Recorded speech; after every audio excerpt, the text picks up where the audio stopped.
am na benn leetar boo xam ne Mawlana Cheikh Ibrahim moo ko bindoon Seydi Ali Cissé di ko wax ne ko na nga xirtal taalibe yi ñu di ma xidmaal ñu may liggéeyal dafa ñaari leetar la sax benn bi daf na ko na nga leen xirtal ñu dem dagale matt mi xam ne moom la ñuy toggee ci kër ga ca daara ja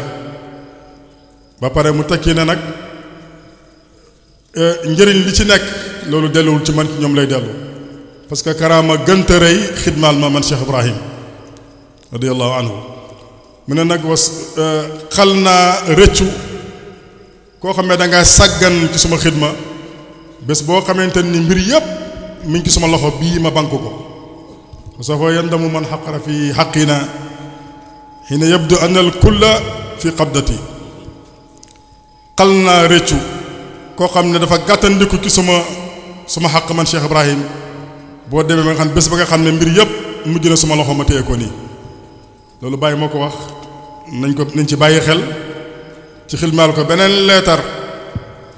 mu wax Seydi Ali Cissé ne ko waxal taalibe yi ñoom mënuñu maa fay luñ ma defal mënuñu maa fay waaw mu ne waaye nag bunt bi ma leen ubbil mooy buntu xidma te nañ may jox xaalis boobu loolu leetar bu wér la na ko mbokk taalibe yi bàyyi xel su ñuy laajee haddiyee bàyyi ku nekk na nga góorgóorlu li nga am nga génnee ko joxe ko parce que lettre boobu bàyyi tudd na ci ñaari nit wax Seydi Ali Cissé na boo gisee diw ak diw ñu am xaalis parce que dañ may jox moo tax waaw loolu lettre bu wér la kon nag ñu ñëpp nañ ci bàyyi xel ne mu wax ko ne ko nag taalibe yi fi ma leen yóbbu ci pay yàlla bi luñ ma jox mënuñu ma fay wax ju rëy rëy la kon nañ ci bàyyi xel ñu ngi